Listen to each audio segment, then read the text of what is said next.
consumers in Canada, in the US, everywhere, are demanding transparency. The reason why they're demanding transparency is they don't trust the system. They don't trust the process. They don't trust that there's actually offers they're competing against. And if there are offers, they don't trust the information that's being fed to them is actually real.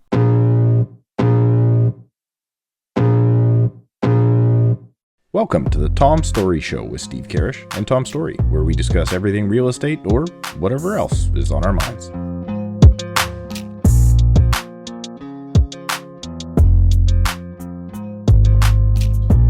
Steve, ready? We're ready to rock. Welcome back, everybody, to another episode of the Tom Storey Show, your Sunday weekly real estate roundup podcast. Try to say that 3 times fast. I appreciate you being back here. If you're watching us on YouTube, make sure to like this video if you find anything valuable, and I guarantee you are going to find this episode valuable. If you have not already, make sure to subscribe and join our growing community. If you're listening on the audio platforms, make sure to leave us a review on Apple Podcasts. We would very much appreciate that, and I hope you're having an awesome day. We have a jam-packed episode today, a guest that I am very, very excited to have here. And frankly, I don't know what took us so long to get him here. It's probably because he kept saying, no, I'm not going to do it.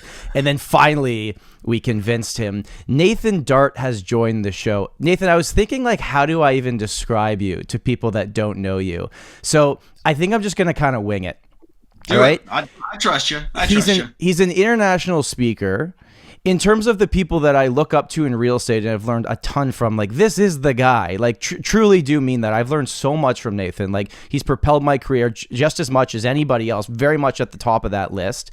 I know you're a regular on the news in the States. He's an American, just for the audience to know as well, our Canadian audience. I do speak Canadian, so just as everybody knows, you'll be fine. He does speak Canadian. He sells in Maryland, the DMV, which is just outside of Washington. He runs Dart Homes at Long and Foster.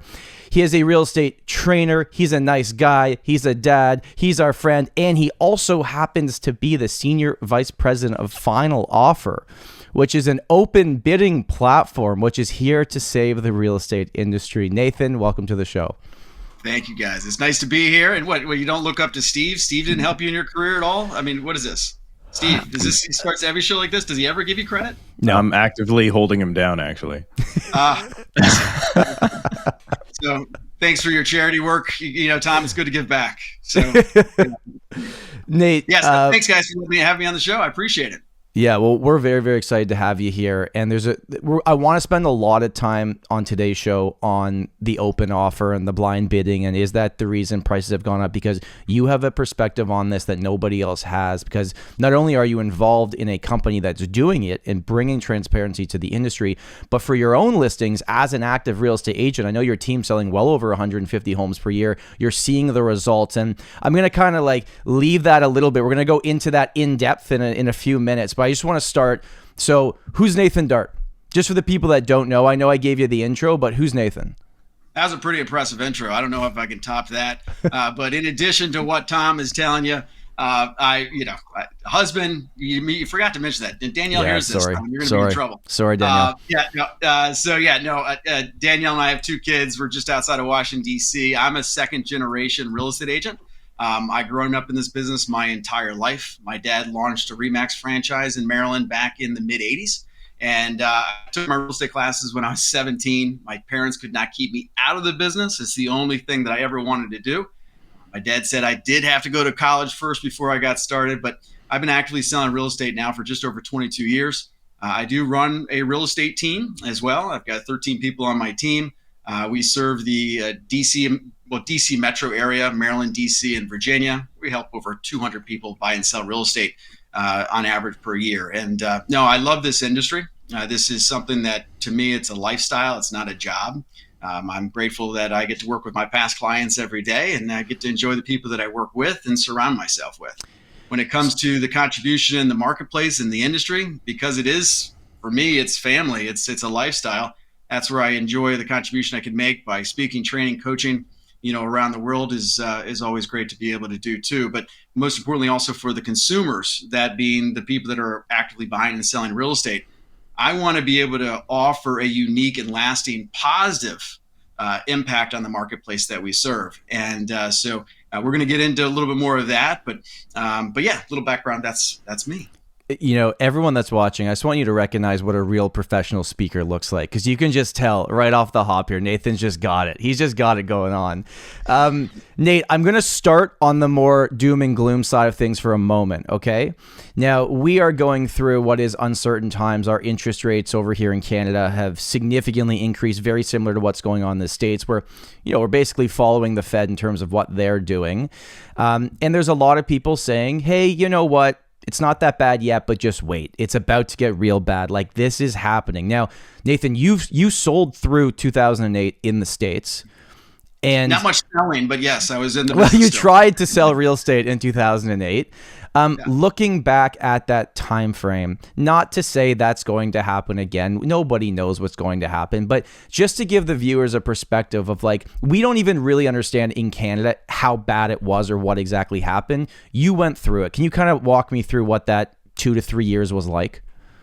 Yeah, so, you know, back at that time, let's start with how it started. It started running about 2004, 2005, 2006, where you just saw property values continue to increase at just exorbitant levels, which is, you know, similar to what we've been seeing.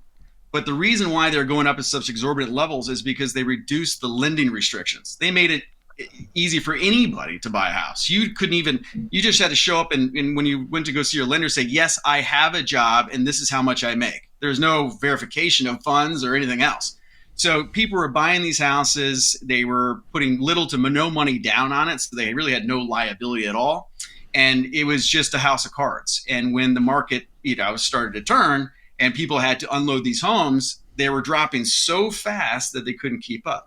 So they were upside down. The market that I serve, 95% of the homes that if I was to put them on the market at the time would have had to sold for less than what they paid for it. Okay. We saw some of our markets be down by 13%. That was actually really good. Where other markets were down by 70%. Wow. Okay? So this happened more or less overnight. There was actually there's two cliffs. One cliff, you know, it dropped about 10%. I'm like, okay, there's no chance it can go any lower. Well, I was wrong. It did. And then it dropped another 30% after that in some places on average. So it was a scary time. It was difficult because the lending regulations were such that, you know, unfortunately they were created by policies and government and banking and what have you. We do not see that anymore now. We are we definitely tightened things up as far as regulations in regards to lending. It was actually funny, not so funny. I didn't find it that amusing, to be honest, but it was in early 2008. I was flying into Toronto to go to a Richard Robbins conference and meet with a bunch of my colleagues and friends there in Toronto. And I was taking a cab from Pearson to the event center. And the cab driver was asking me what I did. I said, oh, you know, I sell real estate. I'm in the States. He's like, yeah, you know, something just doesn't make any sense to me is why in the world would somebody buy a house with no money down? Like, don't you realize that was the problem? That is the problem with your housing. And I said, you know what? I never thought it'd be a cab driver that had so much, you know, insight in regards to why the U.S. real estate housing market was failing. And he was exactly right. He goes, you've got to put money down. And, you know, so that was the challenge. But yeah, it was a difficult time. I remember going on listing appointments and I helped about 65, 75 sellers a year that were in distress. Either they were selling their home in short sale or as a foreclosure. And it was a very, very difficult time for families and homeowners. And yeah, I won't forget that. It definitely humbled me in my growth as an agent. And but we were able to get through it. Are the lending policies now the number one reason why you don't believe 2008 is going to happen again? Because it's not easy to go in and just get a mortgage. It's actually very, very difficult. Is that the number one thing? And obviously with money, you have to put money down now. What is the minimum, by the way, in the States? Because in Canada, it's 5% up to 500,000, 10% from 500 to $1 million, then 20% over $1 million. What is it in the States? Well, in the U.S., let's start with this. When the U.S., we do have ARMs that are available. Like you guys do everything, like what accelerates every 5 years. And just for the viewer, that's an adjustable rate mortgage. We would call it like a variable rate. Yeah. It's the same thing. But in the States, on average, people are doing 30-year mortgages, right? Mm. So you're doing a fixed rate, possibly over a 30-year period of time, and you don't need to refinance in that 30-year because it's a fixed rate. So where you guys are turning them over every 5, 7, 10 years, whatever it may be, with the refinance. So in the States, it doesn't really behoove you a lot to put a tremendous amount of money down, because if the rates are low, you just, financially, you just spread it out over 30 years and no big deal, as long as you can manage the cash flow. So that's the difference. So yes, the regulations causing people not only to have to put some money down, some people can put as low as like 3.5% down. They still have 100% financing, even if available. Wow. But in doing that, they have to go through strenuous loan verification, making sure that you do have the job, making sure that you do have the money in the bank. They got to look at tax returns. And this is all was not happening back in, 04, 5, and 6. So it's totally different circumstances. Plus, in this market, what we're dealing with is it's an inventory problem. We are not building. Builders are not building. And, so we just have limited supply. Right now in the D.C. metro area, in Montgomery County, Maryland, the market that I live in and I serve, there's only 1 month of inventory in Montgomery County. So as long as inventory remains low, this market is going to continue moving. Yes, interest rates in the States right now are about 7%. We do expect those to come back down again. But, I can tell you, once the market hits about 6.5% as far as a 30-year fixed mortgage, the market's moving, right? It starts to slow down when you get in the upper 6s, 7. But I tell you, once we start dropping into 6 and 5%, which we're expecting by the third, fourth quarter of this year, the market is going to be absolutely nuts again. So it's, continues to move, 1 month inventory. I have no concerns about the market overall here in DC Metro. I want to get Steve's perspective on this because, Nate, I can understand on the American side why the inventory is so tight, because people are locked into 30-year mortgages at 2.5%. Well, I'm not selling my house and jumping up to the next one at 7% because that makes no sense financially, right? And I don't believe in the States, correct me if I'm wrong, you can't just port that 2.5% mortgage to the next property, right? Or it's very difficult. You cannot. No, you cannot. So that's the difference. We're here in Canada. You can do that, but our rates are 5 years is the typical, adjustable rate that we're taking here. Now, on our side of things, just to talk through this, and maybe Steve, do you want to jump in here? So I want Nathan's perspective on the Canadian side of things. You've seen the worst of the worst in the States, what happened. I don't think your market's like our market right now because of the mortgages. We have people's payments who have doubled in the last 18 months. Steve, you want to jump in here? I'm talking too much. No, I think you're going great. I wanted to point out to Nate that you got the best real estate advice from an Uber driver. This is how we do it here. This is he was the cab driver, not even Uber. Uber's one of the cab driver. Well, that is who is buying the homes. Generally speaking, $2 million plus. There's a news story about that here. That's kind of made the rounds in the YouTube comments, so it's quite funny. But obviously, everybody talks about real estate. So every time you get into a cab, that's what you're going to talk about. I got a story. We should probably, maybe I'll save it for another time, Tom, for a catch up. But there is massive differences, and for John, who we had on the show previously, walked us kind of through that, and it's just such a difference. People don't understand what was going on pre-2008. People don't get it. People don't understand. Even here, if you were 35% down in Canada in 2010, you needed to state no income. You could buy whatever you wanted. Right? So the fact that people think that this is currently the same kind of house of cards, this is built on pretty stringent lending. Now, obviously, there's going to be a counter argument to that. There was, Nate, I don't know if you follow the stories that happened here, but there was some mortgage fraud that was uncovered by one of the news outlets, that sort of thing. That's going to happen no matter where you are. But to think that is the majority of people getting loans is kind of foolish. Given the fact, though, that you are, generally speaking, does anyone take anything other than a 30-year? Yeah, I mean, especially with rates at 7% right now, they'll take an ARM of a 5%, or a 5-year, 7-year ARM, and they can get that at 4.5%, 4.25% right now. The reason they're doing that is they're anticipating rates are going to come down, right? So when they, anticipating that rates are going to come down, they can always refinance later. Okay, so you guys do have the option, but then now you're restricted by the fact that, if I have a 2%, what's my benefit to move? Because right now, what we're seeing is, let's say, for instance, somebody's sitting in a $800,000 townhome.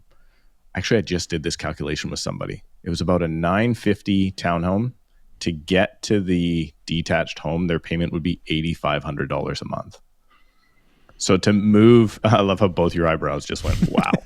So they're currently in a $2,900 a month payment. And to get to the next step, it's $8,500. So that's why everybody's stuck here. And there is a little bit of what you're seeing, restricted inventory, due to the fact that people are kind of stuck in the mud.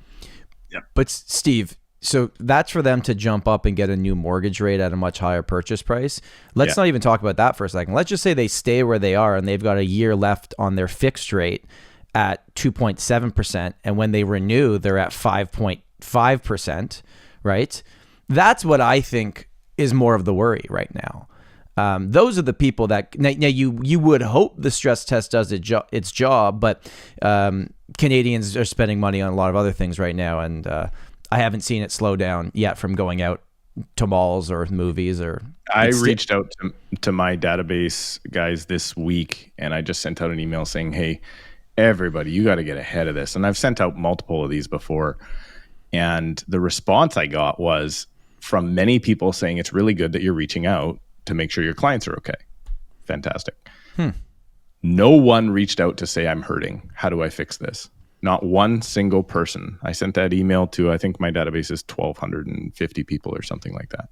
Not one person replied. And the open rate was a better open rate than I've had on, I think, any other email I've sent out. Nobody. So we either have a bunch of people burying their heads in the sand, not paying attention. There's got to be some of that, though. There's no way not one person was in a problematic situation. Nate, is that not such a great idea for all real estate agents to send out an email to their clients being like, hey, you guys okay? It's critically important. I remember, it's what I was doing in 2008, 2009. It's what I was doing in the pandemic, just checking in to make sure everybody's okay. And it's critically important, especially these are your past clients, the people that know, like, and trust you. You got to be able to show that you're there to protect them any way that you possibly can. And, Steve, to your point is you're surprised that not one person got back to you. I'm not entirely surprised by that either, because, especially in 2008, it's an extremely difficult situation, and people don't want to believe what is actually happening, especially when you're being faced with, distress. It's the idea of your home being taken away from you. That is something that it's, as you can only imagine, it's extremely difficult to either recognize and to settle into, and they'll do everything they can to try to push it away. But just continue to be there and say that I'm here as a resource for you, and I'm truly here to help any way that I can. It's difficult. I mean, I tell you, the living rooms and dining rooms that I sat in and the conversations that I had, it's just I was just happy that I knew I could be there to help. Crazy. So currently you're having a different conversation. I want to totally transfer this I want to spend the majority of time on this open offer style, removing blind bidding, whatever you want to call it right now. Because right now here, this is the fix, apparently. It has nothing to do with letting in 4 times the amount of immigration. It has nothing to do with the fact that we're not building. It has nothing to do with the taxation of brand new developments being 25% of the development fees, or 25% of the purchase price. Nothing to do with that. Affordability is because these 3 bad guys on this call right here all participate in a closed bidding system, or what is now being referred to as a blind bidding system. You are part of an option. I'm not going to call it the solution, because I don't think it is a solution. I think it is an option for homeowners. Can you give us the introduction? And I would like you to speak to me as if I'm the homeowner, because what I want to do, I got some real estate back end questions as well. But what I want to do is I'm going to give you a scenario of what I would want for my home. And then you can tell me kind of how we would go about that. And you can pitch it to me just like I'm your seller and you're my listing agent, and we can go through it that way. So tell me about this new option. This episode of the Tom Storey Show is brought to you by doormat.ca. Everyone is looking for a real estate lawyer that they can trust. So in Ontario, you're going to need a real estate lawyer to close a property. So whether you're buying or selling, you're going to need a real estate lawyer to help you. Doormat is Ontario's real estate lawyer now. Now, it's an online real estate law firm. So it's basically taking what you've experienced before with real estate lawyers to the 21st century, and it brings transparency and simplicity to the real estate transaction, which typically for a lot of people is like a black box. They don't really know what's going on. They're like, has the transaction actually closed? Well, Doormat is going to make that a lot better for you moving forward. With Doormat, you get a personalized dashboard that enables you to track the progress of your closing, share information with your lawyer as needed, and access important documents whenever you need them. Use Doormat to close your real estate transaction in Ontario, and you get a real estate lawyer with personalized service and a custom dashboard to help you stay on top of everything that is happening with your purchase or sale.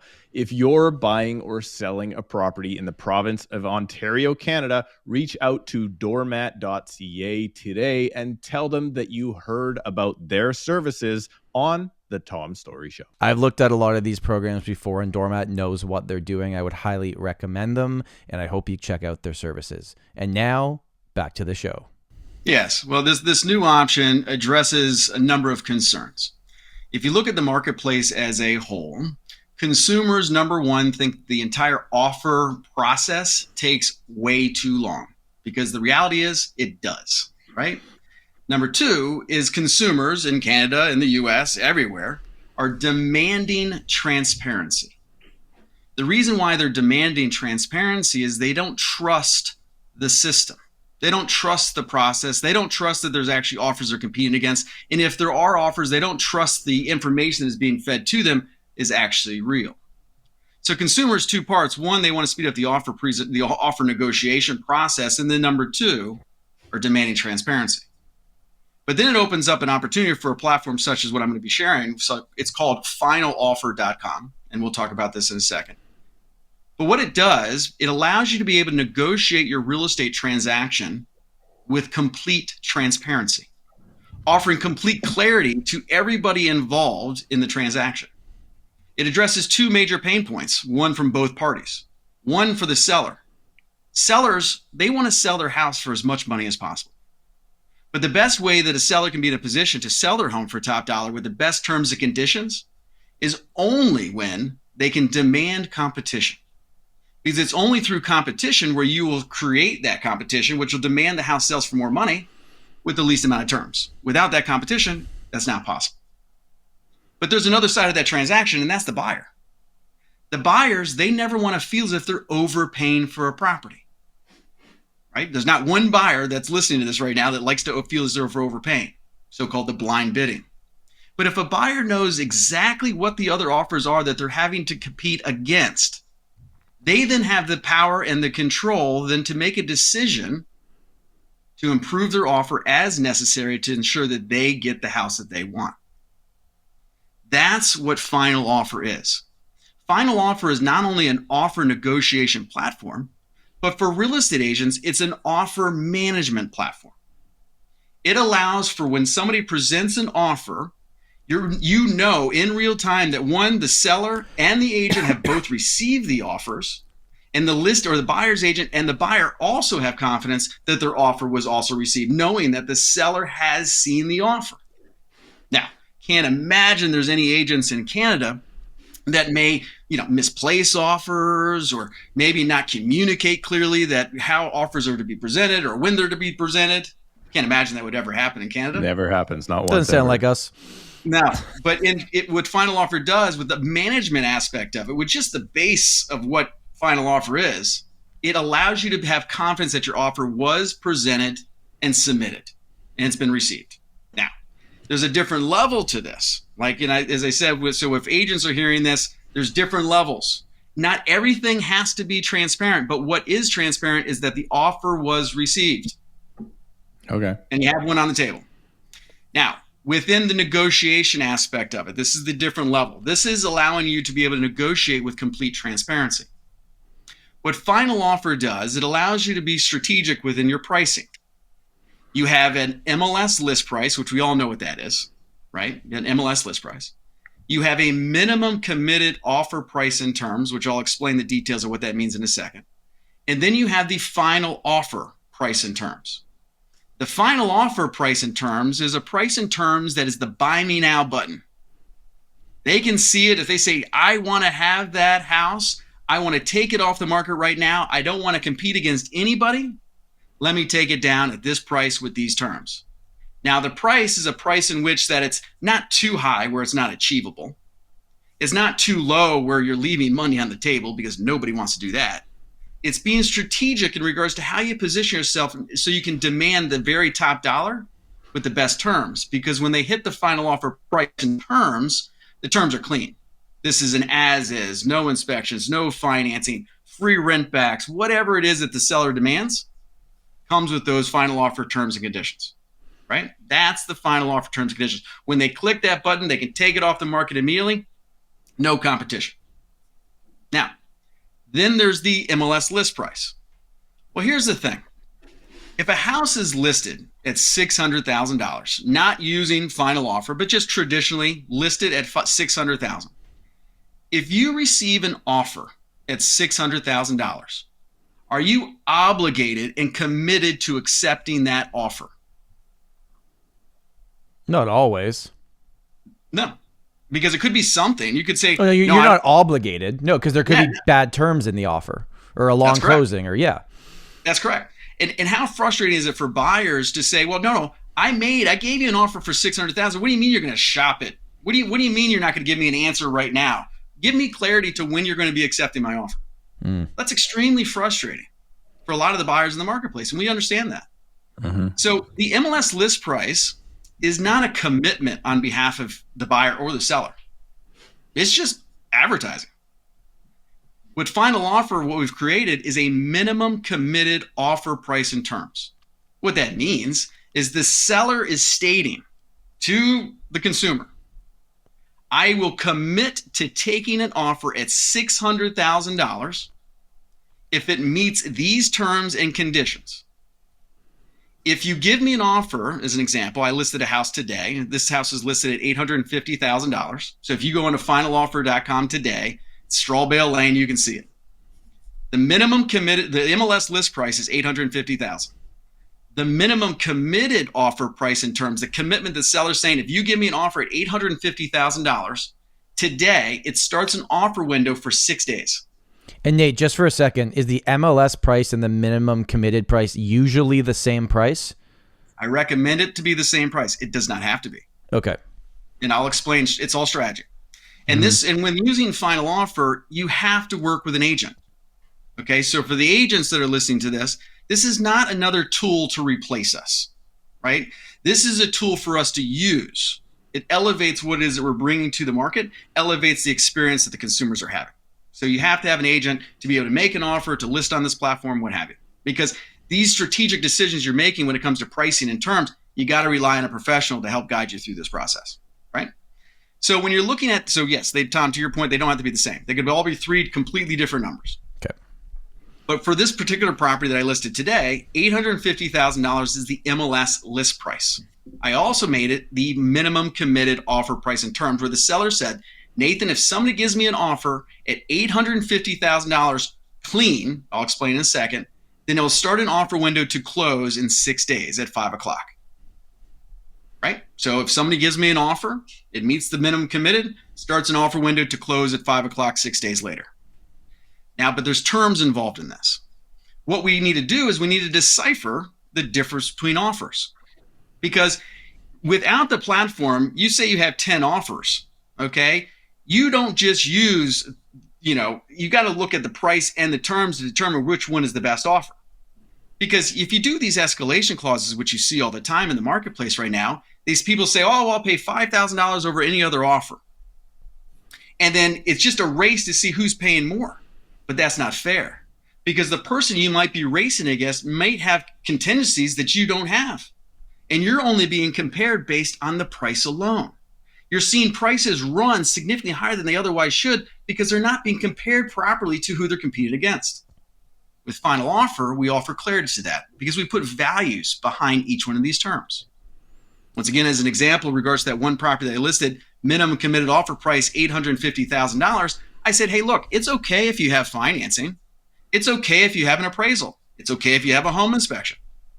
But what we're stating is that if you choose to have an appraisal, finance, and contingency, I'm going to devalue your offer by $5,000 compared to another offer that came in that did not have financing. If you want to have a home inspection, that's fine. But if you do choose to have a home inspection, I'm going to devalue your offer by $2,500. If you choose not to buy it as is, I'll devalue by $25,000. So and Nate, those values are based on each specific property, what you and the seller decide you're putting on that value, correct? It's not like a blanket value for all listings. It is not. It is not. This is, once again, why you want to work with a professional to determine what are those spreads, and how do they calculate in each individual marketplace. So what I've then created was $10,000 of devaluated terms. So for somebody to meet the minimum committed offer price in terms, they can either give me an offer price of $850 clean, or if they want to have financing, if they want to have appraisal, if they want to have a home inspection, they're not willing to buy it as is, then what we're saying is that you would have to give me an offer at $860,000 to get the minimum committed offer price in terms. At that point in time, if somebody gives me that minimum committed offer price in terms, it is then exposed to everybody in the marketplace that had saved the search for that particular property. Letting anybody and everybody know that if an offer comes in, for them to make an offer, they have to now be 0.5% higher than the current offer that's on the table. For somebody to be they know that price then? So it's like if the current offer is $860 with conditions. Correct. So they know that the net offer. Sorry to interrupt. Sorry, I'm going to interrupt here. My brain is slow, Nate. I apologize. That's okay. So then, if I can come in with, let's say, that 0.5% higher without conditions, I could still potentially get it lower than that current price. That's correct. Okay, cool. Sorry, I'm slow. No, it's a good question. So for somebody to make an offer, all they have to do is, number one, they have to attach themselves to an agent. Now, it could either be the listing agent or a buyer's agent, whatever. They just have to be associated with an agent. Then they have to upload a pre-approval letter or financial statement, what have you, to show that you're financially capable of being able to purchase the property up to X amount, whatever that number is that they're looking to make the offer for. Us as the listing agent have to approve the buying power of that particular buyer before they can make an offer.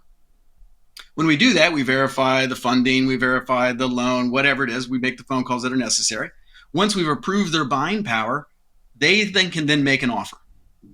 What's different about final offer is that they're not having to fill out, like in the States, to write a offer, it's 60 pages. It takes 45 minutes to go through an offer. Like it's ridiculous. Within final offer, rather than having to do that, once I've approved your buying power, all you're then filling out is a term sheet. That shouldn't take you more than 3 minutes. When the offer is done, the term sheet goes up. The offer has to be higher than the minimum committed offer price in terms in order for it to be exposed. Because the alternative to that is, say I'm listed at $850,000 and they don't want to give me an offer at $850,000. Maybe they want to give me an offer at $825,000. Well, when they give me that offer of $825,000, then it is not exposed. It just shows up as a proposed offer. So when consumers see, yes, there's an offer, but it's proposed, it does not commit my seller at all to accept that offer. But the seller could say, you know what, we've been on the market 3 weeks. I will be okay with this, and you can then click in and expose it and start the process? You could do that as a strategy. Or using that example, say you've been on the market for 2-3 weeks, nothing else has come in. That's the proposed offer. As I said, this is an offer management and offer negotiation platform. So what you can then do is you say, okay, using that example, offer comes in as proposed at $825,000. We're listed at $850,000. Within the platform itself, we go back to that buyer, say, okay, Mr. and Mrs. Buyer, thank you so much for the offer. You have one of two different options. Option number one is if you take option number one, we're going to counter you back at $835,000. And at $835,000 with option number one, if you accept this, you're going to allow me to expose your offer to everybody else that was interested in this property for 48 hours. If no other offers come in, we will commit to your offer. Or option B, we're going to counter you back at $845. And at $845, you can take it down right now, and I'm not going to expose you to anybody. What do you want to do? What we've been able to find is, you looking at option A, option B, is 77% of the time, they're picking option B. People are concerned that they don't want to compete. It's the sense of urgency that we create causes people to make a decision because ultimately they have the control. But they don't want to compete. So that's been the power of setting that, not only MLS list price, minimum committed offer price, but then you have the final offer price. Now let me explain the dialogue and how that goes. So you say you get activity on a house, get a number of different showings, you got somebody made a minimum committed offer price and terms, whatever. An agent calls me and says, Nathan, how does this whole thing work? Explain. What final offer does allows you to negotiate with complete transparency. I just need you to associate yourself with an agent, upload a pre-qualification letter, showing me that you have the buying power in order to move forward. Then at that point in time, you can make an offer. It's just a term sheet, shouldn't take you more than 3 minutes. And then your offer is exposed if you hit the minimum committed offer price and terms. But no, once your offer is exposed, anybody else can make an offer. It has to be 0.5% higher than your offer. And then know that at any time, somebody can take it off the market by hitting the final offer price and terms. Well, Nathan, I don't know that my buyer wants to go that high as of yet. Well, that's fine. But while you're deciding whether or not your buyer wants to go that high or not, somebody else is maybe making the decision to take it off the market right now by hitting that button. Now that is up to you. You then decide. Question from Steve. Okay. Question from the peanut gallery. Okay. So final offer price, very, very high price, probably something seller's super happy with, and terms. Can I exceed that price because I want those conditions in? So for instance, if in this one you've been using, let's say for instance, it's 900 is the number. You're so good, Steve. I think we know each other because that's exactly what my final offer price is. Good job. Okay, cool. So 900 is the number. Now I want conditions. I want all of those things. So now I actually have to go to 910 to do that, or is the final offer price no conditions? Final offer is no conditions.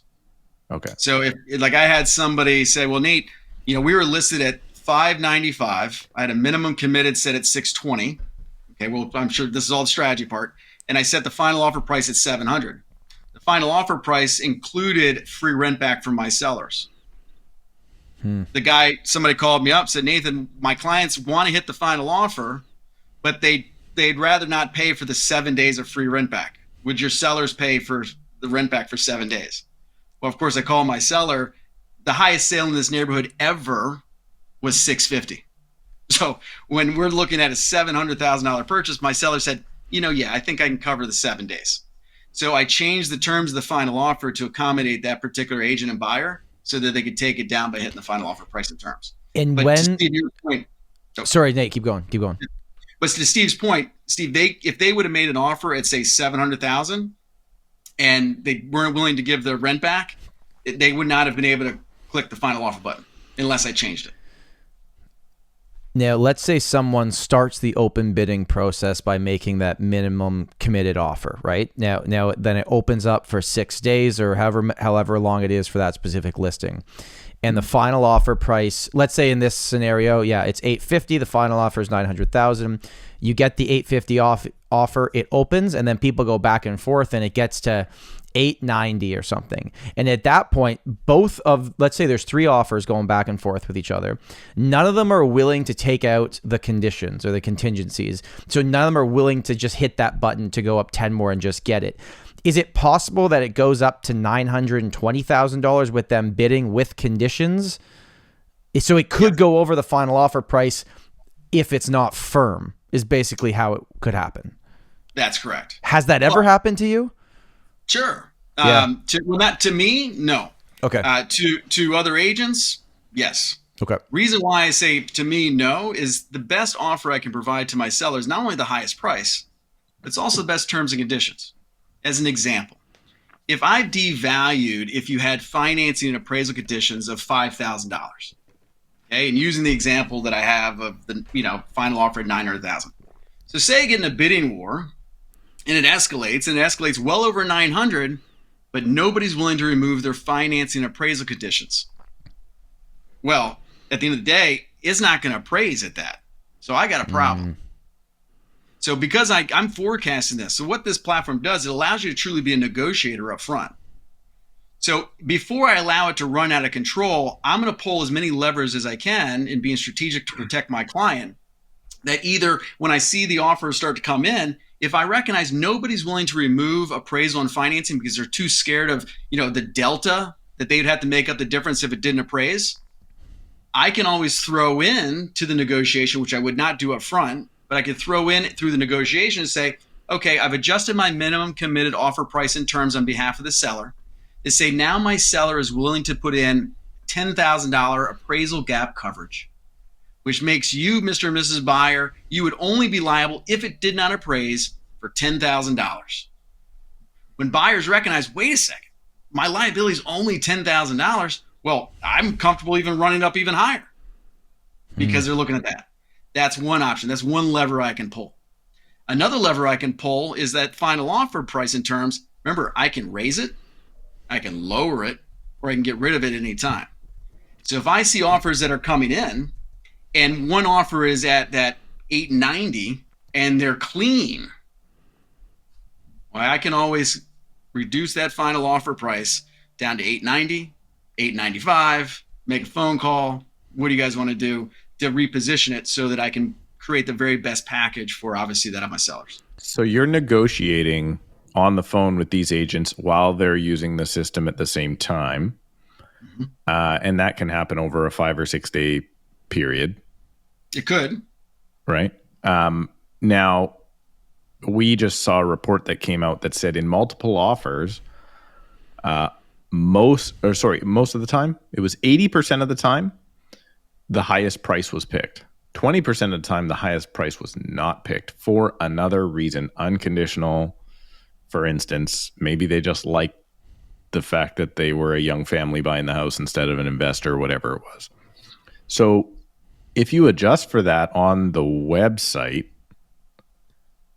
how do you know somebody else just doesn't click that button in term? Does that make sense?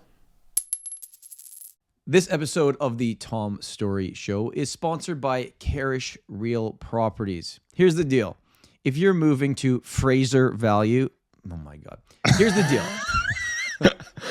Okay, let's see if you can at least get this right, Tom, because you've screwed it up so many times before. Fraser? Say it with me. Fraser. Valley. Fraser. Okay. Yep, Fraser. Pick it up from there. Fraser Valley. Fraser Valley. Fraser. No. Fraser. Fraser Valley. Rick Just Razor. say Surrey.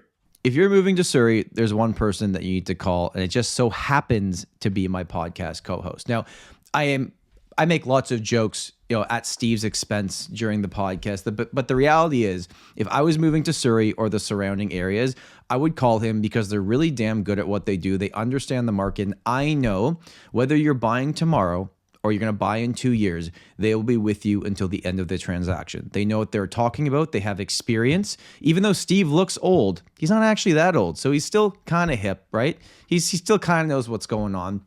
But I have personally referred my clients when they're moving out there to Steve and his team, and they've always done an amazing job and rolled out the red carpet for them. Now, Steve, I know it's weird that you're even here as I'm doing this ad read, but if someone were to be moving to your area, how could they connect with you? Super simple. You can go into the show notes, book a call with me right now using the link in the description of this show. Pick a time that works best for you. Set up a call, either a buyer consultation, a seller consultation, or Tom Storey's line. If you just want to have a chat about real estate, you can do that too using the link in the description below. Yeah. And I know from personal experience with my clients, connecting with Steve is that it's a no pressure situation. You're just going to be educated. And when you're ready to make that decision, they'll be there to guide you through it. Also, if you are a real estate agent that listens to our show and you have clients moving out to the West Coast of Canada, connect with Steve first and see if they can be of assistance. You can go into the first link in the description and book that call with Steve directly as well. Thank you. And now back to the show. Wait, Tom, you forgot one thing. This communication is not intended to cause or induce breach of any agency agreement. Existing agency agreement? I think I got it right. Like if there was a really now this would have to be somebody sitting there ready to click the button the second you changed it over. But I mean that's maybe somewhere where my mind goes It's okay. Yeah. Can I take it off of that system when I, in theory, have something going on with this person? Can I like take it off and finish the deal, or how does that work? So two answers to that question. So in the way they say, well, what if somebody else clicked it before the other one that you framed it for clicks it? That's okay. That's part of transparency. I'm changing the terms in the final offer pricing terms to expose to everybody. Everybody. Okay. So I don't care who clicks it as long as they meet those terms for my seller. Does that make sense? So everybody's got a fair shot at it. And I'm then exposing it to everybody. On any kind of open bidding system, like if you're doing a charity auction or whatever, when you click that button, here's my new one, and we're getting really close to the end of the auction. So it's 0.5%, you said higher. How about, so in my market, I mean, we're $1 million average sale price across all asset classes. So you're increasing, but at the same time, I totally forgot my question. I lost my train of thought. All right. I've got some questions. Sorry. Here it goes. I got it back. What is the timeline? There must be an extension. Yes. Great question. Right. Yes. Right. So there's something called, and I was going to say, I knew what you're trying to say, Steve. I knew where it was coming down. There's something called auction snipers. You guys ever hear that? It's eBay. They got these auction snipers that it's like AI that clicks on the button before they come in. You can't do that on final offer. With final offer, say your deadline's at 5 p.m. Okay. So any offers that come in within 20 minutes of that offer window closing, it extends the offer window for an additional 20 minutes. Okay. Okay. So if an offer came in at 450, now it just extended the offer window till 510, allowing for everybody to be notified and make whatever adjustments are necessary to ensure they have an opportunity to be able to make an additional offer. So people are being notified via text, via email. The agent is getting the notification, as well as the buyer and or seller is also getting all the notifications in real time, completely transparent. And I like the fact that you can't go up by a cent, because then it would just become stupid and people would abuse that. Now you can go higher than 0.5%. Sure. Yeah. But you go any lower than that. Otherwise it go on forever. So here's what I want to get to with all of this. When Trudeau was reelected in Canada not that long ago, one of the main things he was running on housing was eliminating, I think the wording was maybe like the predatory practice of blind bidding. Like they really tried to make it like this terrible, terrible thing. And even though the finger's been pointed everywhere, right? But it all comes back to demand and supply, immigration, how many homes are we building, inventory levels, all that. But this is now the new thing that the media has grabbed, and they say this is now the problem. Now, Nathan, you are the only person I know, because everyone else is talking theories here, or like maybe this happens, this isn't going to happen. We've had people comment saying like, well, when I bid on a house, I was the second top offer, and the top offer sold for 140 grand over me, and that's the problem with blind bidding. And I'm like, well, that doesn't mean your offer was any good. Just because your offer was lower doesn't mean it was anywhere near what the seller would have ever taken. It's more of an issue if it's an offer the seller would have taken and it sold for 140 grand over that. So I want to know, does final offer make real estate cheaper? Is it more affordable now? And not just final offer. I'm talking about open offer platforms in general. I know it's not the only platform. Is this going to solve the housing problem of affordability? I mean, no, it allows it. That's not the platforms and negotiations don't have anything to do with that. It's to what you said before. It's supply and demand. I mean, that's what it comes down to. But what this does is it empowers buyers to make educated decisions based on the information that they have.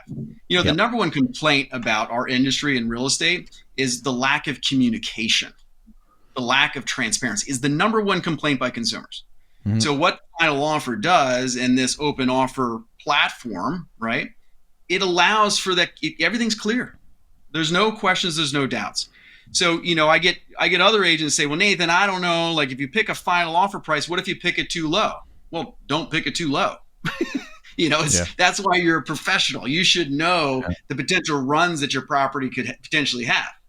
Now, to put it in perspective, you know, this makes sellers obviously very happy, and it should make agents that are considering use this platform happy. And I don't share these numbers just to impress you guys, but this is the reality. Before I was using final offer, I was doing fairly well for my sellers. The average agent in my area sells their listings for 98% of the original list price. Okay, and that's an average about 27 days on the market.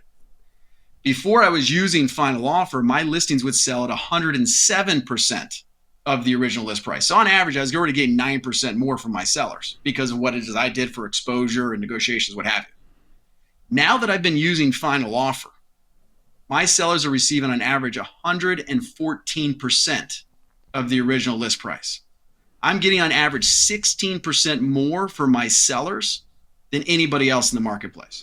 And so, Nate, just to give you a counter argument for a second here, just because I know people are listening to this and trying to think like, wait, did Nathan just say that this open offer platform is making homes sell for 7% more? Well, it's not just the platform. It's also because Nathan's a damn good agent and does great with exposure and other things as well. But comparing it to before you were using final offer, just to make sure it's clear, was the inventory levels of your market the same as they are now? Or was there more inventory before? Like on an even playing field, are homes going to sell for more on this platform? Yeah. So you put it in perspective. So I started using the platform the beginning of this year. Yeah. Prior to this year, whereas the craziest markets we've seen in the last few years, I was getting 107%. Wow. Now I'm getting 114% with today's market. Now, is it inflating numbers higher than what they should otherwise be valued at in property? No, because people can clearly see that this is what the houses are selling for. I can go to an appraiser and say, no, there's 10 offers. These are 10 legit offers that you can see with the price, terms, and conditions, showing you that who determines the market. It's not you, Mr. and Mrs. Appraiser. Yeah. It's the buyer. So this transparency allows consumers to make educated decisions. And what's so powerful is I had a client, known the guy, he's been my client for 15 years. I've sold him 8 properties. He refers me out to his families and friends, right? He trusts me. There's a property that came on the market on final offer coincidentally, and it was listed at $1,050,000. An offer came in right out of the gate and came in at $115,000. My client saw it. They loved it. They had it pre-inspected. They said, Nathan, we want to make a clean offer, and we want to do an escalation clause up to 1.2. I said, no, I appreciate that, but here's the thing. Within final offer, you don't really do an escalation because you can see it happen in real time. So he's like, no, I know, but Nathan, I don't want to go any higher than 1.2. Okay, well, let's wait for the process to start, and then we can make a determination from there. But Nate, I don't want to go any higher than 1.2. Now, I'm sure same way you guys have had conversations with your clients before I had with John. And I said, now, John, I just want you to be comfortable. When it comes to pricing and figuring out where your cap is, I want you to be able to sit and be comfortable that if somebody paid 1.2, $5,000, you would be okay with it. Mm-hmm. And he says, yes, Nathan, I would be totally fine. I don't want to go in higher than 1.2. Well, what happened was the offer window opened up. An offer came in at 1.15. Another one came in at 1.175. He makes an offer at 1.185. Somebody else comes in at 1.2. He wants to go up to 1.210. I said, wait a second, John. I said, you said you didn't want to go higher. He goes, now that I can see the other offers, yeah, I'm comfortable going higher. Then another offer came in at 1.22. He's like, Nate, I want to go to 1.23. I said, John, Nathan, I know what the other offers are, so therefore I feel comfortable going that high. Then another offer came in at 1.25. Another one came in at 1.275. He was out. So you sell for more, likely because we have an open bidding system, which I think is what's likely to happen in my market as well. How often do people go, screw this, and buy it now? The final offer button. Right now we're tracking, as of right now, it's 47% of the time they're hitting the final offer. Nathan, it's like, so this is only in certain parts of the states right now. And I know with your team, you're doing it for all your listings. So the data you're giving us, I know, is well over 100 transactions. This isn't like 5 that you've done. I know it's real data. I just wonder, because this is what everyone's asking for, and me and Steve have been very clear on this show for a long time. Like, transparency is all good. I'm for it. But as a listing agent, I see all the offers I get in my properties, and I see how often the top one is actually significantly higher from the second one that's a reasonable offer. Not a crappy offer, but like a reasonable offer. And I know this isn't truly the issue. It's a supply and demand issue. So I can't officially say a final offer is coming to Canada, but something like it, or it at some point, is probably on its way in the future. Now, if the market remains hot and inventory is low, and people get emotional in these open bidding processes, how long until we start hearing, oh, you know what, guys, let's close it back up again? we didn't want the open offers. It's actually causing more of an issue than we thought because people are being emotional, more emotional than they were when they didn't know what the other offer was. I think this is a good thing, just to be clear. Like, I'm all for this. I hope final offer comes to Canada and I get to use it in all my listings because I think it would be wonderful. And I think it's a tool my sellers would actually really, really appreciate. And I think buyers would appreciate it, even if they end up paying more, because they were transparent with everything that was going on. So this doesn't solve affordability, but it solves transparency. And I think it will be a good thing for the real estate industry in general. So I don't know if that's a question more than just like me ranting here, but no, I think it's very valid. It's not a question, but I want to comment on two of those things you said. What final offer or open offers fix is it's consumer advocacy. Yeah, it's looking out for the best interests of the consumer. Who is anybody to determine whether or not a buyer paid more money than they should have if they were willing to do it? I mean, they wanted to buy the house, and to them, they valued it at that number. Who are we to say that you overpaid and you should feel bad about it? You made a conscious decision with transparency. You made a conscious decision to that.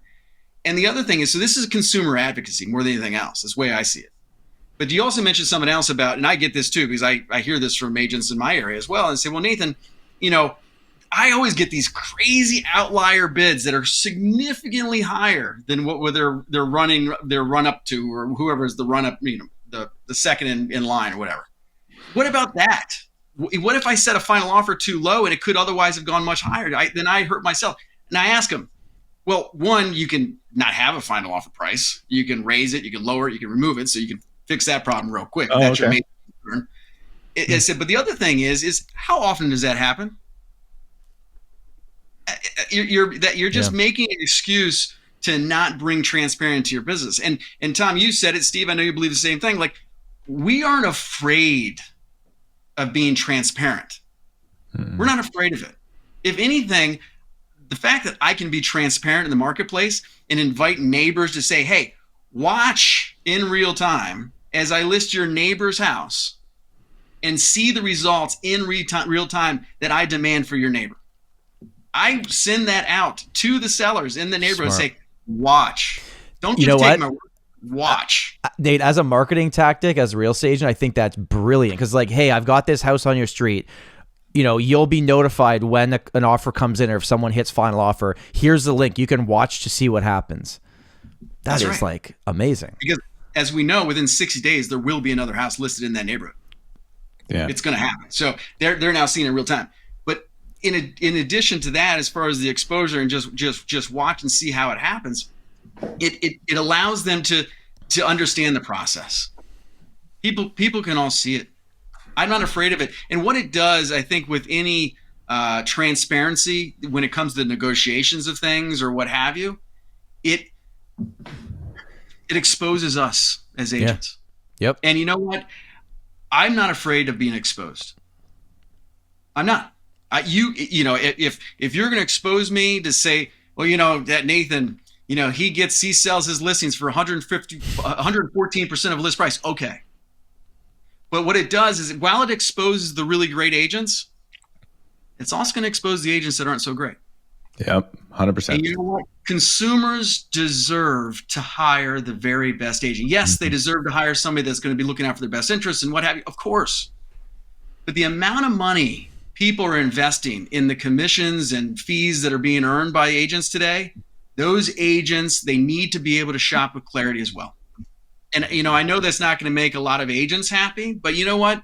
If it doesn't make you happy by hearing that, I want you to look at yourself and say, what do you need to now do to elevate what you contribute to your consumer, to your clients in this marketplace so that you can also be relevant? So you also are not afraid of being exposed. Steve, I got something really quick.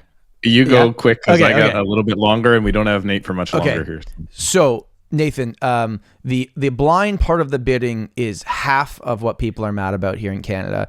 The other half is the underpricing of the listing. So let's say I meet with a seller, the house is worth 1.2. A typical strategy when inventory is under 2 months is list it for $999, hold an offer date, and you'll sell for. If we could put it for 1.2 right now, you'll get it, but you might be leaving money on the table. Buyers hate that. So here's my question. On final offer, the MLS price or the minimum committed offer price to the final offer, is there a percentage or gap that is usually there? Because this could also eliminate the super under listing where you're going reasonable price because you got to say the price you'd actually take, not just this silly low marketing price. Well, here's an example. This is an extreme example to what you're talking about here. And yes, all that's possible. And so I had a seller that they had, she was pregnant, getting ready to deliver. He was going through his medical exams. Like their priorities were not on necessarily buying a house, but they had to get in the house before they delivered. So they got caught up in all the hysteria of the market. It was a house listed at $525. They ended up buying it for $650. Okay.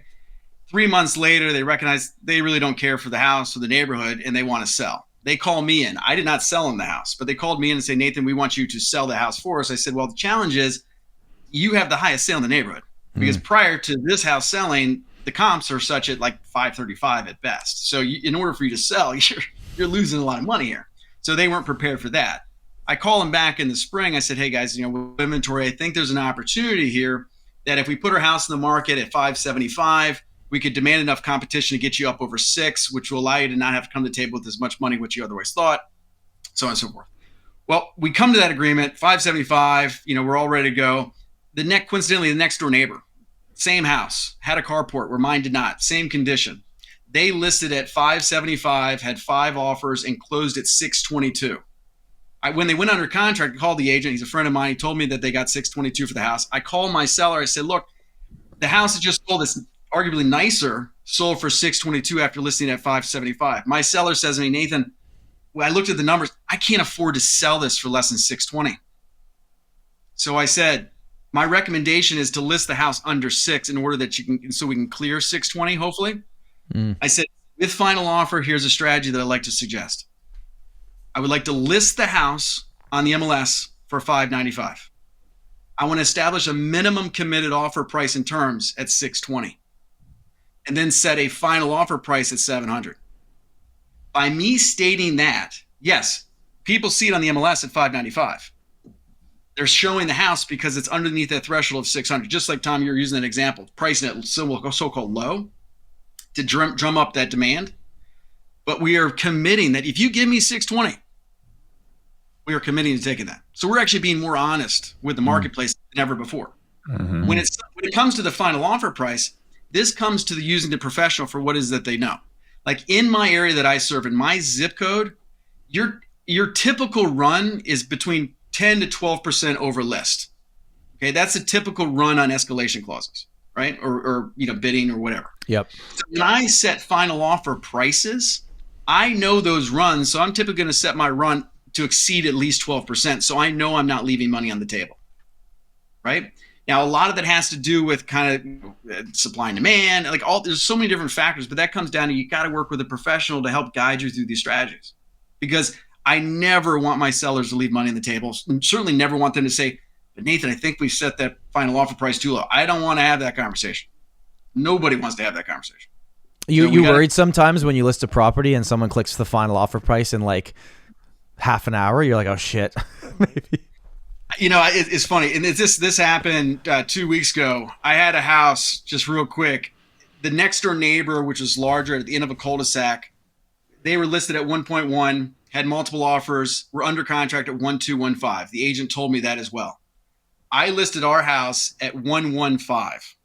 Okay. So $50,000 higher than the other house is listed at 1.1 that's under contract. Nobody knows what it's under contract for except for me. I set the final offer price at 1.325, knowing that their next door neighbor with a larger house is under contract for 1.215. I'm not leaving money on the table. Because when that house closes at 1.215, that will be the highest sale ever in the neighborhood. I had 18 showings the first day it was on the market. I had the same conversation. upload your pre-approval, I approve your buying power, give me a term sheet, hits the minimum committed offer price, opens up the offer window, you're exposed to everybody else. But no, if your buyer really wants it, anytime they can just take it down by hitting that final offer button. When I shared that, because of the transparency drove the urgency. Yep. They took it down by hitting the final offer button at 1.325. Nate, do we have you for like 3 more minutes? I have some Steve, super quick rapid fires I want to do. So I just want to let you know my opposition to open offers in the past or open bidding in the past has been privacy concerns for my buyer and for the seller. It's none of your business as where my offers are is one of my things. But the other thing is this solves the other issue, which is agents totally screwing up. I don't just want them like open offer here, send my offer over to the other agent, have them write it better, right? Like that's not what I want. So I think the management side of it is probably the biggest benefit. So if I'm an agent and I want to use this system, and I want these like yes or no rapid fire as fast as you can. I sign up. Once it's maybe approved at my board level, it's just as simple as me having a username and login. Is there an expense to me? Only to the listing agent. To the listing agent. Okay. So that's cool. So I sign up. Now, if I'm on the system, this is now the only way you're doing it, or is this an option for your clients? It's always an option for my clients, but my clients choose this option. Most often? Because I've 100% of the listing appointments I've been on for this year, I've gotten 100% of the listing appointments that I've gone on. 100% of my sellers are using final offer. Would you like 7% more money for your home, Nate? That's kind of the question I ask. Yeah. Yeah, totally right. Okay, so that's good. Now, when the property is on final offer, how do I get that? Is that linked to the MLS system somehow? How do I find out that that's the case and that this is the platform we're using to do it? Yes. In some cases, as we're expanding throughout North America, we're linking not only with MLSs, so it's almost like a display widget on the actual dashboard of the MLS where you can see, offer registrations or if offers have been received, or at least a clock counting down when the offer deadline actually is. This is something that could be easily integrated with a realtor.ca. That realtor.ca would be able to expose as offers were received. You can see how many offers there are. I know in Canada, some areas of Canada, they don't want to have offers disclosed, right? Because there's privacy issues and all that kind of stuff. This is, like I said, it's an offer management platform as well, where you do not have to disclose offers. So Steve, to your point, if you don't want your offers exposed, they don't have to be exposed. What you could then do is you don't even have to set a minimum committed offer price in terms. You have an MLS list price, and then you have a final offer price, right? Or you don't even have to have a final offer price, but you can set a final offer price that's so high that any offers that you receive, they come in as proposed offers. And remember, a proposed offer is not exposed. So that goes into how we use it in certain states and also certain areas of Canada that you can't disclose that type of information. So that's how it's protected. But to the agents that tell me, go ahead. To your question as far as the agents, to the agents that say, well, Nate, you know what, my clients want to make an offer in this house, but they're just not comfortable with exposing their offer. They don't want their offer exposed. I don't think I'm best representing my client by allowing them to expose their offer. And I say, I appreciate that, but here's the question I have for you. Is your client interested in seeing the other offers that they're competing against? And inevitably, of course, the agent's response is, well, yes, of course. Well, see, it doesn't work both ways. You can't see everybody else's offer and they can't see yours. So which is what I think a lot of the people advocating for this, they forget that part, right? So you do have to opt in to, if mine's also exposed, giving me just as much of a chance to lose as to win. It's not giving me an advantage to win the property. Last question I have for you. Sorry to interrupt so much. I got to get better at that. Last question. Great. How painful is this to explain to agents that have no experience with your platform? Yes. So the average agent in my marketplace sells 3 houses a year. Okay. So do I have a problem explaining it? No, I don't. It's all comes down to setting proper expectations. The objections I get, but not a lot, but the objections that I get, a lot of it's education. We do a very good job explaining all the details. I get is one, the exposure object, which you heard how I handle that. And the other is, well, Nathan, I don't necessarily want to learn a new technology. Can't I just send you a traditional paper offer? I said, yes, you can. But help me understand this. You would rather spend 45 to 60 minutes filling out an offer that you don't even know that's going to get accepted, rather than registering yourself as a licensed agent on Final Offer, connecting yourself with your buyer, uploading a pre-qualification letter or financial information sheet or proof of funds showing that you're financially qualified to be able to make an offer on this property for me to approve, then for you then to fill out a 3-minute term sheet with your offer. Then to find out if you're in fact the winner, you then have to turn around all the local jurisdictional forms that are necessary within X amount of time. No, Nate, I don't want to show off, but I think the average agent in Toronto sells 4 homes a year. So 25% more over here. Catch up, America. Nathan, we've been keeping you a long time. This was like, I'm very, very happy you agreed to come on here today. So and I know we could have spent an hour just on your real estate knowledge in the market, but I think it was very cool that we talked about this because this is coming. Whether the people listening, watching this like this idea or don't like this idea, the reality is it's on its way. And it's happening. And because we've asked for it, or because it's been kind of demonized by the government and the news, this is now the solution, which I think a lot of people are going to like with the transparency side of it. And time will tell if people are going to like what it does for the prices of real estate. And that's all going to be based on, where your inventories are like in your market. Nate, thank you so much. You got any final words, any words of wisdom for us? No, I mean, this is my pleasure. Just to reiterate what Tom was saying. This is a part of with local MLSs, with board of realtors, with different real estate platforms. It's not if, it is absolutely when, and it is absolutely coming. For the viewers that you have on this that are in real estate specifically, Inman, which is most of us know what Inman is as far as a news organization when it comes to real estate. Inman ranked as hottest technology coming out of 2022 for real estate. Wow. It's here. Yep. And I stand behind it because I use it. I stand behind it because my clients love it and the results that we drive. So I would not be on this show talking to you guys or any of my colleagues or any seller if it didn't work.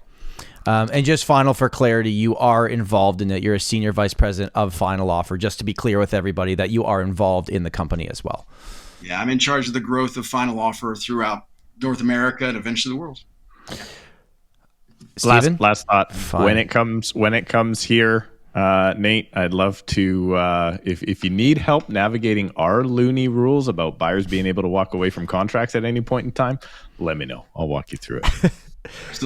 Absolutely, guys. Thank you, Nathan. Thank you, everybody, for watching on YouTube. If you got this far in the episode and you still haven't clicked that like button, make sure to do that and subscribe to the channel as well on the audio platforms. I hope you have a great day. We will see you next Sunday. Bye. Bye, guys.